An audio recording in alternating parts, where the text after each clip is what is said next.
Hello my dear CLAT aspirants, मैं हूं आपका जीके मेंटोर सचिन पाटिल। आप सभी का स्वागत है हमारे लॉ प्रेप ट्यूटोरियल के यूट्यूब चैनल पर। जैसा कि अभी तक की हमारी जो इंटरनेशनल ऑर्गेनाइजेशन की जो सीरीज चल रही है उसका पार्ट 2 भी हम लोगों ने कंप्लीट कर लिया था। आज उसी इंटरनेशनल ऑर्गेनाइजेशन की सीरीज के अंदर पार्ट 3 एंड लास्ट पार्ट आज हम इसको ख़त्म करेंगे। लेकिन अभी तक के जो पार्ट हम लोगों ने कंप्लीट किए हैं, उम्मीद करता हूं आप लोगों को उसमें किसी भी तरीके की परेशानी नहीं गई है, और जो भी परेशानी आपको आती है तो मुझे प्लीज़ कमेंट बॉक्स के अंदर आप मुझे क्वेरी में बता सकते हैं। और मुझे इस बात की बड़ी खुशी हो रही है कि भाई कि आप लोगों के आंसर्स मुझे मिल रहे हैं कमेंट बॉक्स के अंदर, और ज़्यादा से ज़्यादा मुझे आप क्या करें, आप मुझे रिस्पॉन्स करें और लाइक करें, सब्सक्राइब करें, ताकि मैं ज़्यादा से ज़्यादा वीडियोस इसी तरीके के स्टैटिक एंड करंट अफेयर्स के आप लोगों के बीच में लाता रहूं। तो आज शुरू करते हैं हमारे आखिरी सीरीज के लास्ट पार्ट के अंदर इंटरनेशनल ऑर्गेनाइजेशन को, और देखते हैं फर्स्ट ऑर्गेनाइजेशन जिसको बोलते हैं OECD, organisation of economic cooperation and development, OECD। ये भी कई सारी इकोनॉमिकली रिपोर्ट प्रोवाइड करता है दुनिया में, और भारत की भी जीडीपी वगैरह इन सारी चीज़ों को, ग्रोथ रेट को, वर्ल्ड की इकोनॉमिक ग्रोथ रेट के बारे में ये भी बताता है। बात करते हैं ऑर्गेनाइजेशन इकोनॉमिक कोऑपरेशन डेवलपमेंट के बारे में। स्टैब्लिश हुआ 16 अप्रैल 1948 में। इसका हेडक्वार्टर पेरिस फ्रांस के अंदर देखने को मिलेगा। बात करें इसके मेंबर कंट्री के अंदर तो 38 मेंबर कंट्रीज आप लोगों को इसके अंदर देखने को मिलेगी। लास्ट कंट्री के बारे में बात करें तो इसने अभी रिसेंटली ज्वाइन किया है कोस्टा रिका, मई 2021 के अंदर। ठीक है, बात करते हैं इसके सेक्रेटरी जनरल को लेकर के, तो मैथियस कॉर्मन जो कि ऑस्ट्रेलिया से बिलोंग करते हैं, ये राइट ऑफ इसके सेक्रेटरी जनरल हैं। And who was the first secretary general of OECD, तो आंसर इज थॉरकिल, ये आप लोगों को याद रखना है। क्रिश्चियन जो कि डेनमार्क से बिलोंग करते हैं, ये इसके फर्स्ट सेक्रेटरी जनरल थे। आगे के ऑर्गेनाइजेशन की तरफ हम मूव करते हैं। अगला है बहुत ही इंपॉर्टेंट, और ये तो अभी करंट अफेयर्स में काफ़ी चर्चा में भी रहा, बिकॉज क्योंकि इसके अंदर मेंबर कंट्री बढ़ चुकी हैं, है ना।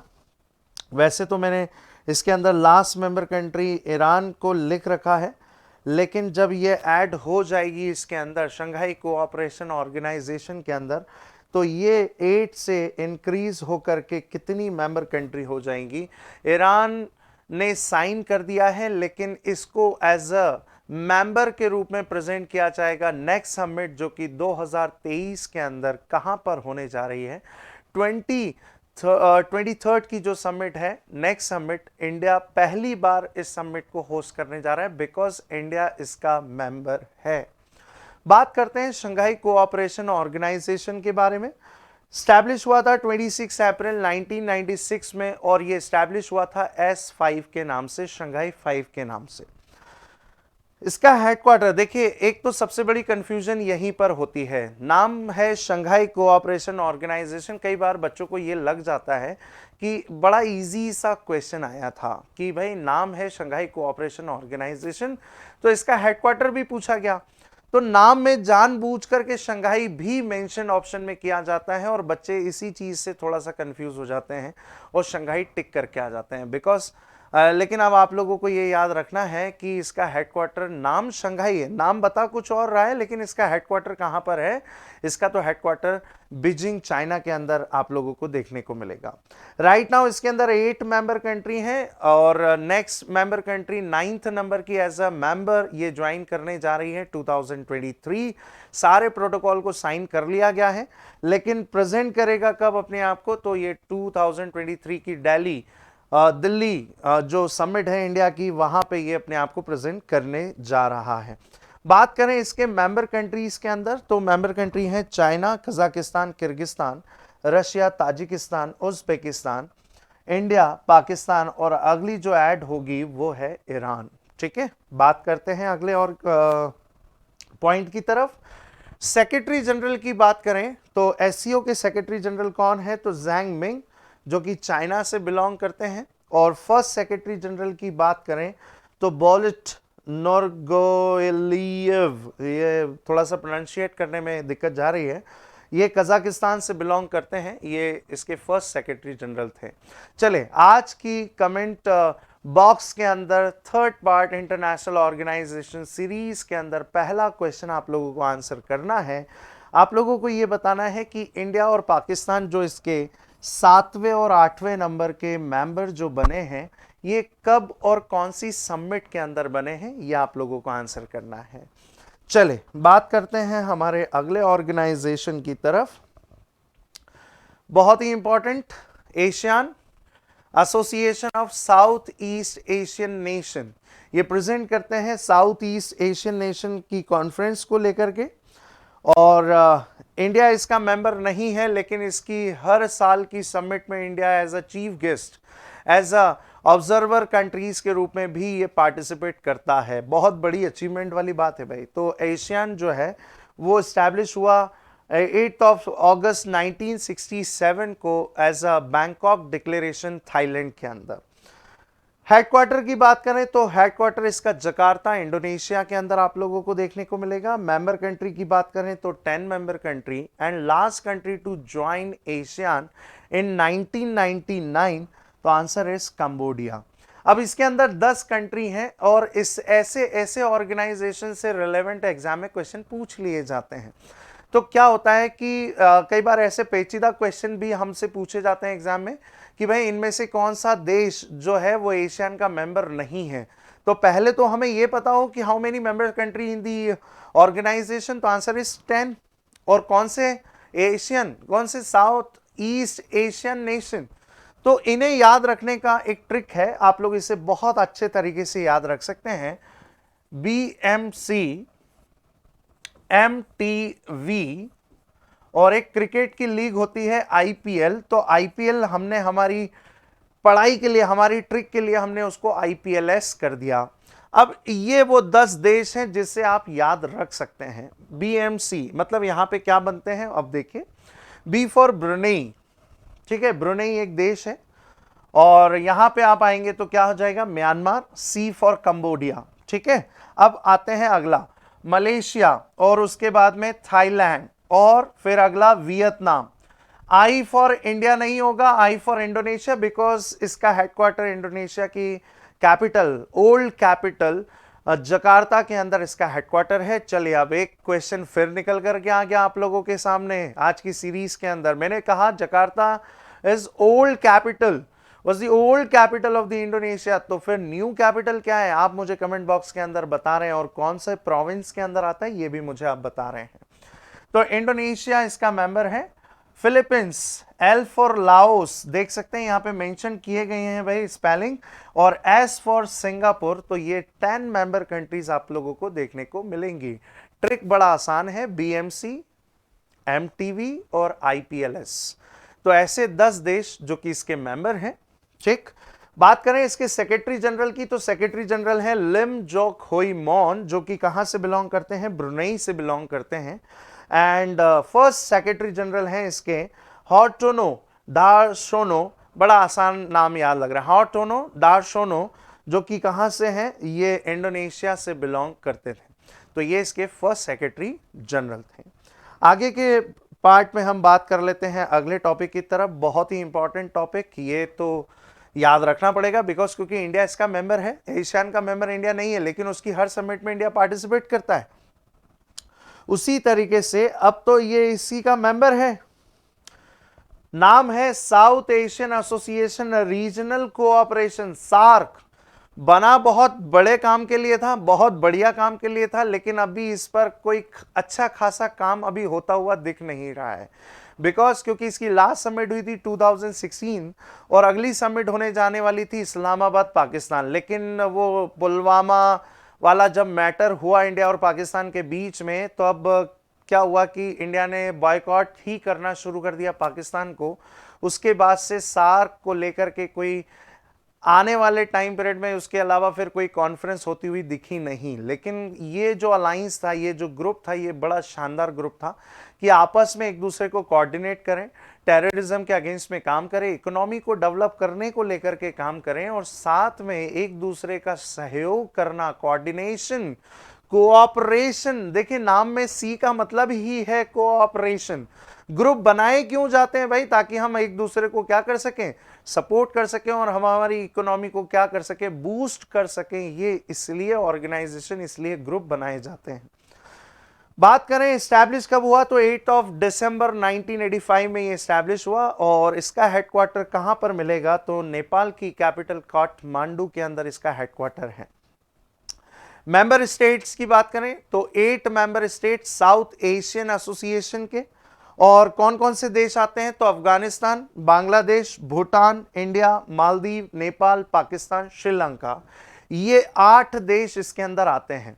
लेकिन अब मैंने आप लोगों को बिल्कुल उसी तरीके से, जिस तरीके से उसमें ट्रिक पूछा था कि भाई कि कैसे आप याद रखेंगे इनमें से कौन सा देश एशियन का मेंबर नहीं है, उसी तरीके से सार्क के लिए भी ये पूछा जा सकता है कि भाई कि क्या इनमें से कौन सा देश सार्क का मेंबर नहीं है। तो बड़ा आसान है तरीका याद रखना। आप लोगों ने मैं आपको एक थोड़ा सा एक चीज सुनाता हूं। आप लोगों ने सुना होगा कि भारत में सारे बैंकों का पिता, father of the all banks, किसको कहा जाता है, तो आप लोगों ने सुना होगा आरबीआई। सुना या नहीं सुना भाई?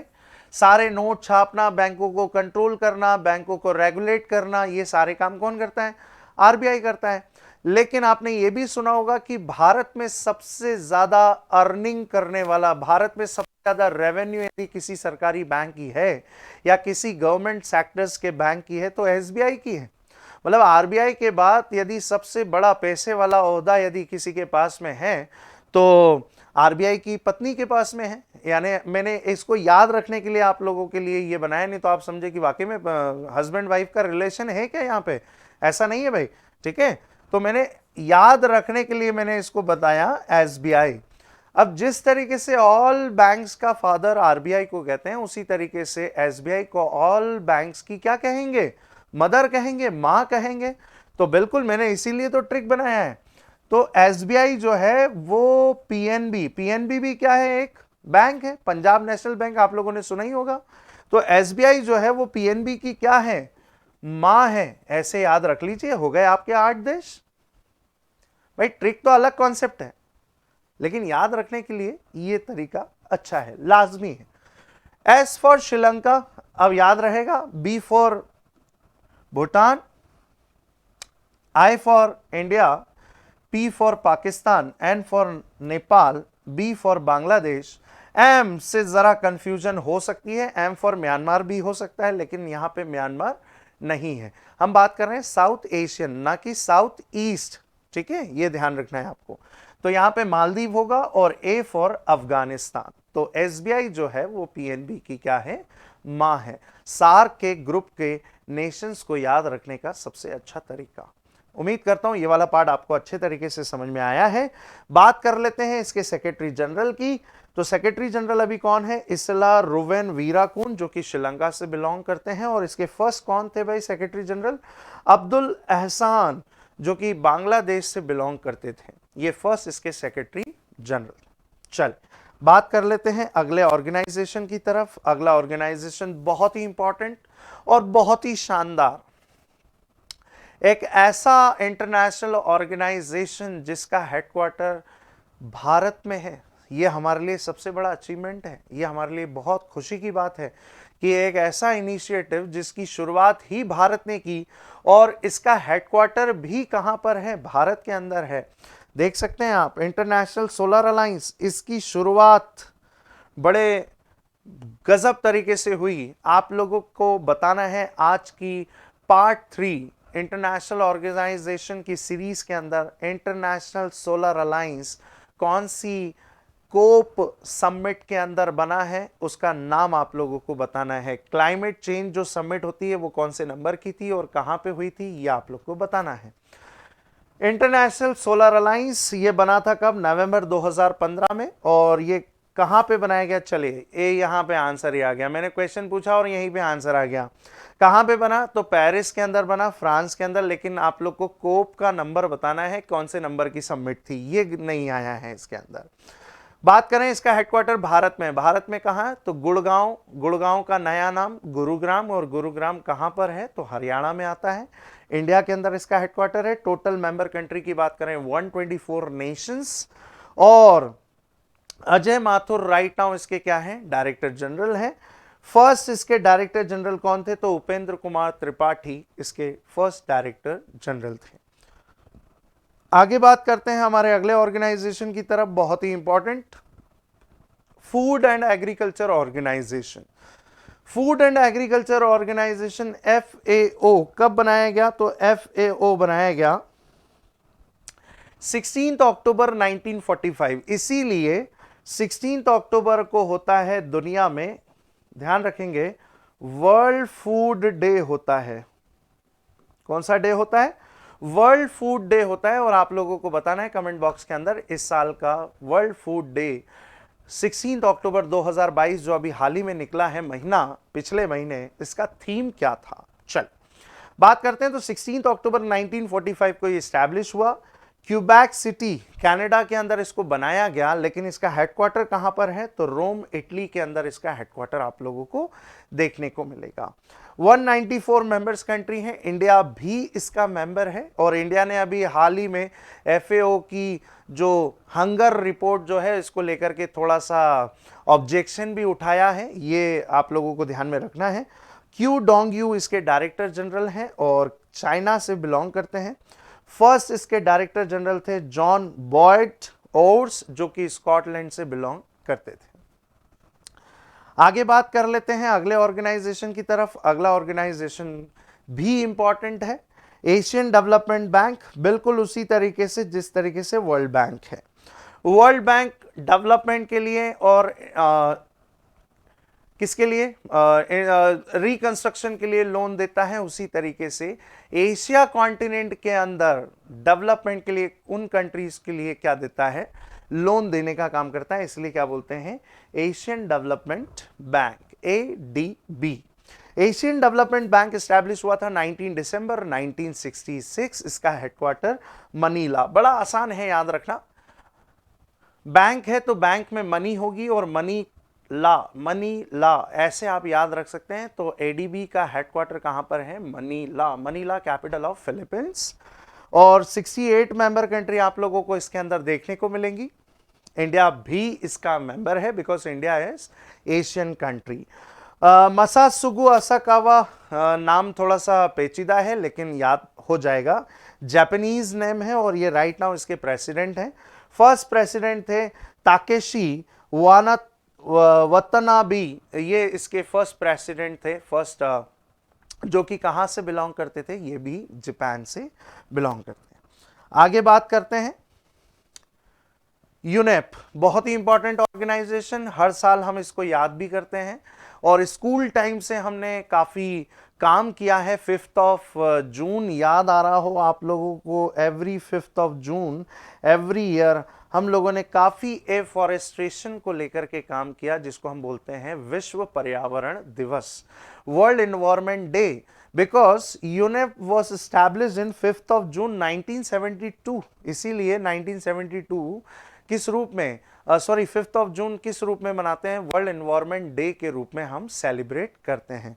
चलिए इतनी बात निकली है तो एक चीज आप लोग को बताना है, कमेंट बॉक्स के अंदर क्वेश्चन का आंसर करना है। अभी वर्तमान में भारत के एनवायरनमेंट मिनिस्टर कौन है? यह आंसर आप लोगों को कमेंट बॉक्स के अंदर करना है। तो 5 जून 1972 में ये स्टैब्लिश हुआ यूनाइटेड नेशन एनवायरनमेंट प्रोग्राम, और ये यूएन का एक ऐसा प्रोग्राम है जिसका हेडक्वार्टर किसी अफ्रीकन कंट्री के अंदर आप लोगों को देखने को मिलेगा। अभी तक आप लोगों ने जितने भी हेडक्वार्टर सुने उसमें ये एक ऐसा हेडक्वार्टर है जो कि एक अफ्रीकन कंट्रीज के अंदर है। केन्या की कैपिटल नैरोबी के अंदर इसका हेडक्वार्टर है। 193 मेंबर कंट्री इसकी मेंबर कंट्री देखने को मिलेगी, जो यूएन की है वही इसके अंदर भी आपको देखने को मिलेंगी। इंडिया भी इसका मेंबर है। एग्जीक्यूटिव डायरेक्टर की बात करें तो इंजेर एंडरसन, जो कि डेनमार्क से बिलोंग करती हैं, और इसके फर्स्ट डायरेक्टर कौन थे? तो मॉरिस स्ट्रॉन्ग जो कि कनाडा से बिलोंग करते थे। उम्मीद करता हूं ये वाला पार्ट आप लोग को समझ में आया होगा। चलिए आज की सीरीज के अंदर अगला क्वेश्चन, मैं बहुत ज्यादा से ज्यादा क्वेश्चन करूंगा और मैं ऐसी उम्मीद भी आप लोगों से रखूंगा कि आप मुझे मेरे क्वेश्चंस के आंसर्स आप करेंगे, और जितने ज्यादा से ज्यादा आप आंसर्स करेंगे उतना आप लोगों का सिलेक्शन नजदीक होगा, ये गारंटी है इस बात की। तो आप लोगों को बताना है यूनाइटेड नेशन एनवायरनमेंट प्रोग्राम, तो हम एनवायरनमेंट को प्रोटेक्ट करने को लेकर के काम करते हैं, ज्यादा से ज्यादा एफॉरेस्टेशन करते हैं ताकि कार्बन जो एमिशन है जितना हो रहा है वो उतना क्या हो जाए, एब्जॉर्ब हो जाए। तो जल्दी से मुझे बताइएगा आप कमेंट बॉक्स के अंदर कि इंडिया ने कब तक का नेट जीरो का टारगेट रखा है, नेट जीरो कार्बन एमिशन का टारगेट रखा है क्लाइमेट चेंज समिट के अंदर। इसका आंसर आप लोग को करना है। उम्मीद करता हूं ये आंसर्स आप लोगों को पता होंगे, आप लोगों ने ये सारी चीजें पढ़ रखी हैं, बस मैं आपका एक छोटा सा रिकॉल करवाते चल रहा हूं जिससे आप लोगों को मजा आएगा क्लास के अंदर। बात कर लेते हैं, ये वही ऑर्गेनाइजेशन है जिसके बारे में मैंने अभी आप लोगों से थोड़ी देर पहले ही चर्चा की, United nation framework convention on climate change. देखिए अभी हम बहुत देर से बात कर रहे हैं क्लाइमेट और एनवायरमेंट, तो इसके लिए भी UNFCCC बनाया गया जो कि क्लाइमेट चेंज सबमिट करता है एवरी ईयर, ठीक है। और इस साल जो सबमिट हुई थी या होने वाली है जो नवंबर में चल रही है, उसके बारे में आप लोग को ध्यान में रखना है, COP27, और ये इजिप्ट के अंदर शरीम अल शेख के अंदर क्या की गई, ऑर्गेनाइज की गई। बात करते हैं 9 मई 1992 में ये स्टैब्लिश हुआ, साइन के लिए ओपन किया गया, ठीक है, और 1994 में इसे फाइनली स्टैब्लिश कर दिया गया। बात करते हैं इसके दो आपको ऑफिसेस देखने को मिलेंगे, एक है रियो डी जेनेरो ब्राजील के अंदर और दूसरा है न्यूयॉर्क अमेरिका के अंदर। मेंबर कंट्रीज की बात करें 198, और आप लोगों के लिए अब करंट अफेयर्स के अंदर क्या क्वेश्चन बनेगा, recently which country to join, तो answer is Holy See country, जिसने ज्वाइन किया है 6 जुलाई 2022 के अंदर। और आप लोगों को बताना है मैप के अंदर ये देख करके होली सी नेशंस कहां पे आपको देखने को मिलता है। बात करें डिपॉजिटरी, ये किसके कंट्रोल में आती है, तो secretary general of United nation के कंट्रोल में आप लोगों को देखने को मिलता है। बात करते हैं अगले ऑर्गेनाइजेशन की तरफ, organisation of Islamic cooperation, OIC अभी काफी चर्चा में रहा। आप लोगों ने नूपुर शर्मा केस सुना होगा कि अभी कुछ ऐसे स्टेटमेंट दे दिए गए थे इस्लामिक चीजों को लेकर के, इस्लाम को लेकर के, कि भाई कि प्रॉफिट मोहम्मद के अगेंस्ट में कुछ वर्ड बोल दिए गए थे, जिसको लेकर के एक ऑर्गेनाइजेशन ने इंडिया के अगेंस्ट में काफी कड़ा निंदा की और काफी ऑब्जेक्शन उठाया कि भाई कि आप क्या कर रहे हैं और आपके देश के अंदर लोग बाग ऐसे स्टेटमेंट दे रहे हैं। तो वो ऑर्गेनाइजेशन था ऑर्गेनाइजेशन ऑफ इस्लामिक कोऑपरेशन, है ना। तो उन चीजों को प्रोटेक्ट करने के लिए भी इस्लामिक कोऑपरेशन बना है, और 25 सितंबर 1969 में ये बनाया गया, ठीक है। जेद्दा सऊदी अरेबिया के अंदर इसका हेडक्वार्टर आप लोगों को देखने को मिलेगा। 57 इस्लामिक कंट्रीज आप लोगों को देखने को मिलेंगी जो कि इसका ग्रुप है, अलायंस बना हुआ है, ठीक है। The second largest group after United nation. देख सकते हैं आप हिसैन बरहम तहा जो कि चैड कंट्री से बिलोंग करते हैं, जो कि इसके सेक्रेटरी जनरल हैं। और फर्स्ट कौन थे, तो तुंकू अब्दुल रहमान जो कि मलेशिया से बिलोंग करते थे, ये इसके फर्स्ट सेक्रेटरी जनरल थे।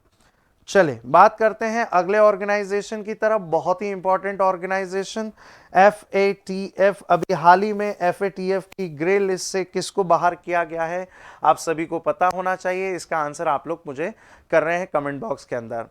तो फाइनेंशियल एक्शन टास्क फोर्स ये क्या काम करता है, financial action task force money laundering और टेरर फाइनेंसिंग को रोकने को लेकर के ये काम करता है, इसीलिए इसको बनाया गया। तो फाइनेंशियल एक्शन टास्क फोर्स जो है 1989 में बनाया गया। G7 का नाम आप लोगों ने सुना होगा, they are developed countries group, जिसको हम G7 ग्रुप कहते हैं। इस ग्रुप के कोऑर्डिनेशन से इस FATF को ऑर्गेनाइज किया गया इन 1989। इसका टाइप आप देखेंगे इंटर गवर्नमेंटल ऑर्गेनाइजेशन, हेडक्वार्टर है पेरिस के अंदर फ्रांस में। और OECD अभी हम लोगों ने थोड़ी देर पहले ही जिक्र किया था, OECD organisation of economic cooperation and development, इसी की बिल्डिंग के अंदर इसी का आप लोगों को हेडक्वार्टर देखने को मिलेगा। मेंबर कंट्री की बात करें तो 39 को कुछ इस तरीके से डिवाइड किया है, 37 नेशंस इसके मेंबर हैं और साथ में 2 ऑर्गेनाइजेशन इसके ऑब्जर्वर ऑर्गेनाइजेशन मिलेंगे। कौन कौन से हैं वो मैं आपको अभी बताऊंगा। बात करें इसके प्रेसिडेंट कौन है तो टी राजा कुमार जो कि सिंगापुर से बिलोंग करते हैं, और इसके फर्स्ट प्रेसिडेंट तो कौन थे तो डेनिस सैमुअल जो कि फ्रांस से बिलोंग करते थे, ये इसके फर्स्ट डायरेक्टर जनरल।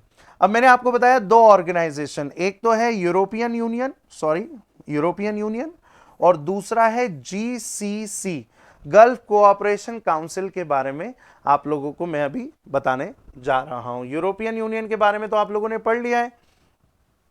इसके बाद हम बात करते हैं बिम्स्टेक के बारे में। बिम्स्टेक भी अभी बहुत ज्यादा चर्चा में रहा क्योंकि 2022 में बिम्स्टेक ने अपनी 25वीं सालगिरह पूरी की है। फिर 25th सिल्वर जुबली सेलिब्रेशन यहां पे किया है। Bay of Bengal initiative multi sectoral technical economic cooperation, ये इसका फुल फॉर्म है बे ऑफ बंगाल, जिसमें बोला जाता है बिम्स्टेक स्टैब्लिश हुआ था 6 जून 1997 के अंदर। और ये कौन से डिक्लेरेशन से बना था तो ये भी बैंकॉक डिक्लेरेशन, जैसे कि एशियन बना वैसे का वैसी ये भी बैंकॉक डिक्लेरेशन थाईलैंड के अंदर बनाया गया। हेडक्वार्टर कहां पे देखने को मिलेगा तो ढाका जो कैपिटल है बांग्लादेश की, वहां पे 7 मेंबर स्टेट आप लोगों को देखने को मिलेंगे। ठीक है, ये आप लोगों को इसके अंदर ध्यान रखना है। इसको याद रखने का बड़ा आसान तरीका है, एमबीबीएस आप लोग करेंगे, लेकिन उसको निकालने के लिए आपको एक एग्जाम देना होगा जिसको बोलते हैं नेट एमबीबीएस। तो इससे आप लोग वो 7 देशों को आसानी से याद रख पाएंगे। कौन से वो 7 देश हैं तो यहां पे देखिए लिखा हुआ है बांग्लादेश और भूटान। देखिए बांग्लादेश और भूटान आ गए, इसके बाद में इंडिया और म्यांमार, इंडिया और यहां पे म्यांमार आ गया। उसके बाद में नेपाल, तो नेपाल यहां पे आपको एन से दिख जाएगा। श्रीलंका, यहां श्रीलंका, और उसके बाद में थाईलैंड। यह आप लोगों को इसके अंदर ध्यान रखना है। तो एमबीबीएस निकालने के लिए आपको नेट का एग्जाम देना होता है।